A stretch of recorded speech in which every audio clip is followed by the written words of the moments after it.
We interrupt our program to bring you this important message. What are some weirdly specific things that you think are red flags in women? If we start talking and I ask a question about how your day was and you answer, but you don't ask how about you to me back. What are some weirdly specific things that you think are red flags in women? If we start talking and I ask a question about how your day was and you answer, but you don't ask how about you to me back, that tells me you usually are very self-centered and don't really care much for other people's lives. If you have a traumatic history with your ex, that's fine. I understand, and I'm going to be there for you to help you get past that. However, I will not be there for you if I find out that you and your ex are still in communication on any level, even as friends. Do not ever tell me to be manly. Don't ever tell me to stop being so soft. I will drop you so fast. My job in this relationship is not to fulfill your internalized misogynistic views on how a man should act. Quickest red flag ever. If a guy is trying to talk to you and you don't tell him in a very clear, explicit fashion you don't want to talk to him, and I tell you to cut him off, and you say I don't want to be mean, dropped. Don't air out my business to your homegirls. I get it, y'all been close since childhood, but my trauma is not your conversation topic. At the end of the day, I can't control you, but if I find something I'm uncomfortable with and you don't work to change it, then we're just done. I'm going to list all my red flags. I'm 32 and I'm still single, and I've actually never really had a legitimate boyfriend. And the one that I did and was with for 8 years beat my ass. And I have trauma still from it. I like to fix people. I'm a fixer. I'm a Taurus. I like to nurture people. I like to baby, you know? And I tend to pick underdeveloped, emotionally unavailable, or have lack of emotional intelligence kind of people in my life. I used to rant on YouTube about all my problems, but now instead I just go get a new piercing or a tattoo because I like the feeling of pain, because it makes me feel anything but the shit that I'm supposed to be feeling to deal with my own issues. I'm obsessed with the idea of love, and I really think shit in the movies exists, and I won't settle till I find it, So I just found out the boy who likes me, who I don't like back, is finally moving on from me because I rejected him. Maybe I was kidding. Maybe I do like you now. I don't remember liking someone else.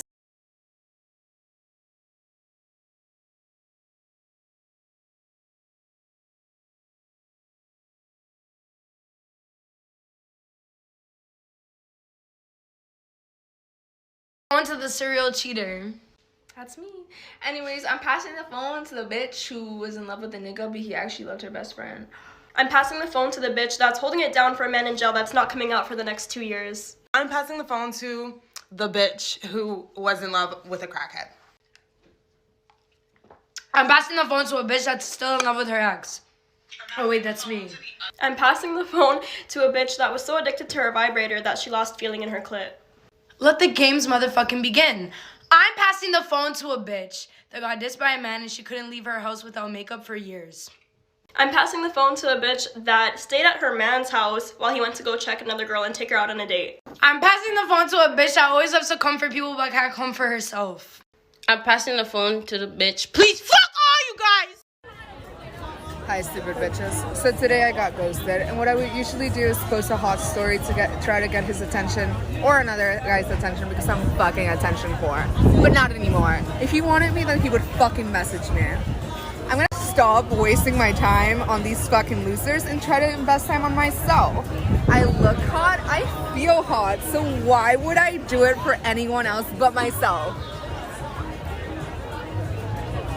Men ever think that we give two shits about like, oh, what you bring to the table? You see me, you want me, get to know me, you know exactly. Get to really know a person. You're gonna know if they financially responsible. You're gonna know if she's good around kids. You're gonna know if she cook, if she's a clean woman. You don't ever, as a man, you should never ask a woman what the fuck she brings to the table. You should get to know her, and you could see it. With women, it's different with women because, all right, if I'm looking at Rico right now, I'm like, damn, he's sexy as fuck. I want to fuck him. If he fuck me good, I might cook him some food. I might even have his babies. I might even end up with this nigga, right? But him looking at me, he like, yo, Nakia ass looking fat in that dress. I'm gonna fuck her tonight and never talk to her again.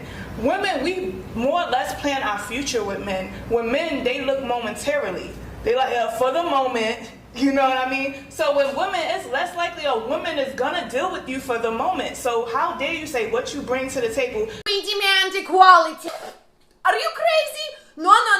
Men go work, make money, build house, lift heavy stuff. We're stupid. We sit home, paint our nails. We want to wear short dresses without men catcalling us. You stupid? The only reason we wear short dresses is to turn men into obedient seals so they do anything we say. Men can be feminine. No, sneaky turtles. You cannot have the best of both worlds. You cannot be pretty and sleep with the pretty. Feminine is only for females and gay people. If you want to be feminine, go sleep with a man and identify as gay. Вы еще скажите, что латте для мужиков придумали.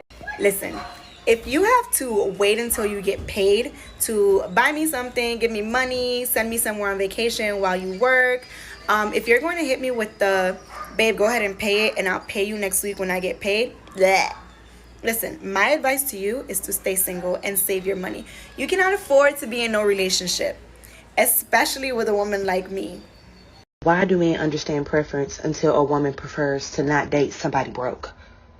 First of all, a man that works 12 hours a day, or overall a man that works hard to make the money that he has, does not deserve some hoe to bleed him dry. I understand that we live in a culture of make his pockets hurt. That's just a bit of toxic feminism that I just cannot stand. But let me give you another situation. I was raised with the mentality of man is the provider of the house. Don't marry a man unless he's got money. I dated a guy who made a lot of money. And now, because of him, I am psychologically damaged for life. The guy not only used the fuck out of me, he also cheated on me several times with many different women. You see, for both genders, money being a reason for being with someone is absolutely just a shitty reason to do it. A preference is a preference. A man or woman's financial status is absolutely none of your fucking business and is not your fucking place to take money. There is no need.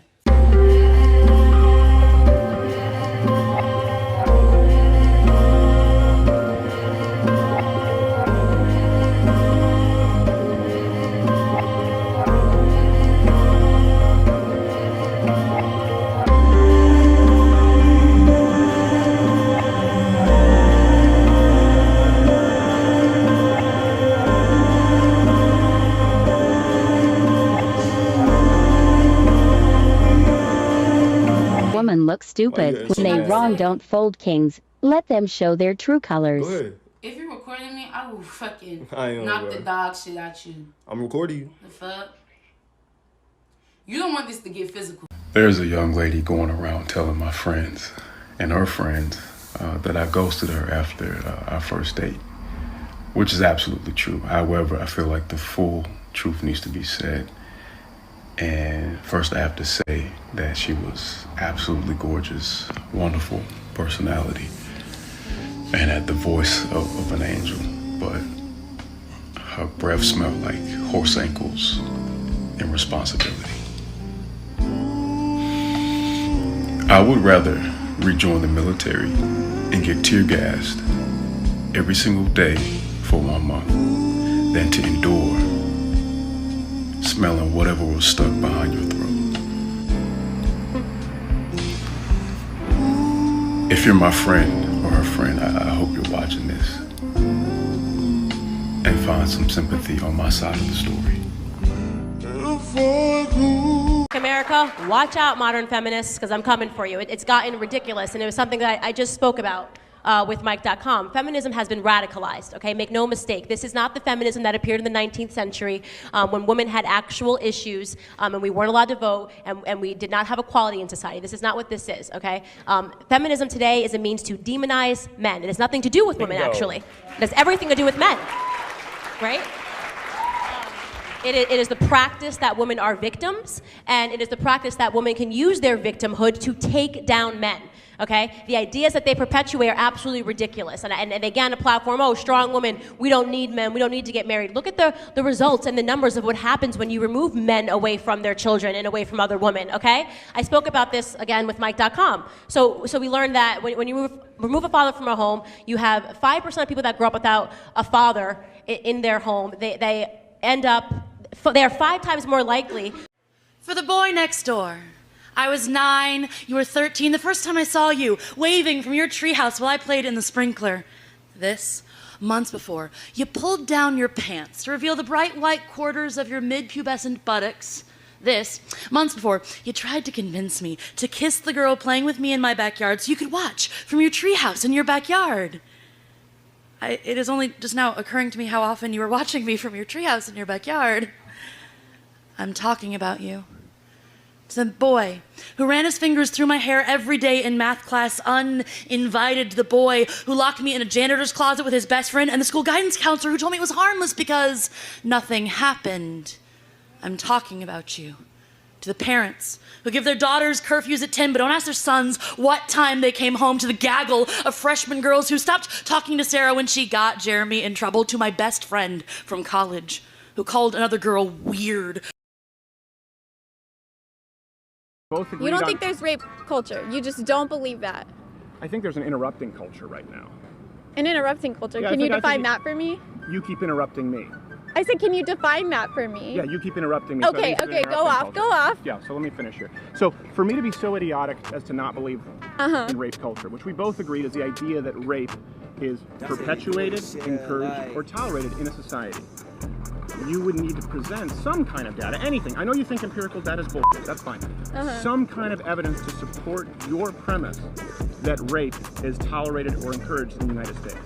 Yeah, I mean, it is tolerated. I mean, have you seen, like, Brett Kavanaugh? Are you familiar with that situation right now? Like, not at all. Enlighten me. You don't know who Brett Kavanaugh is. This man doesn't know who Brett Kavanaugh is. No, and he's gonna sit here and tell me that rape culture is a myth. Yeah, and then let's talk about... and you see that as systemic discrimination, not allowing women in the front lines. I mean, if they are just as skilled in combat, if they've completed their training, if they are decorated officers... They're far less skilled. We had to lower the PT requirements for women to make it in. Women couldn't meet the same requirements that men did, so we lowered them for them. Well, in combat, it's not like it's with guns. It's with military-grade weapons, so it doesn't require the same amount of like... we lowered the ruck times as far as how long you run with a pack on your back or carrying someone who's also in your platoon. We lowered the pull-ups. We lowered the push-ups. We lowered everything for female standards, and I mean that's female privilege, right? Men had to meet a certain set of standards, and when women couldn't meet them, we lowered them. So I just think that's not female privilege. Oh, okay. That's promoting equality among the genders. How is that promoting equality, though? By lowering the standards? By allowing them to be involved directly.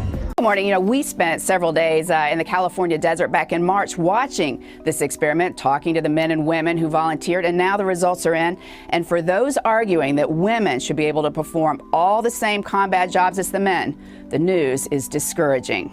Men and women enlisted Marines side by side for months of simulated battle. 6. And throughout, researchers watched and recorded their performance to help determine what impact women would have on combat. Even then, the women realized they were at a disadvantage. It's not that we can't carry the weight, we can carry the weight, but it's the pace, especially when we're matched up with the males. You're looking at our size and we have males that are almost 6 foot with longer strides, and it's hard to catch up with them and keep up with them. In almost every area, the all-male units performed significantly better than those with both men and women Marines.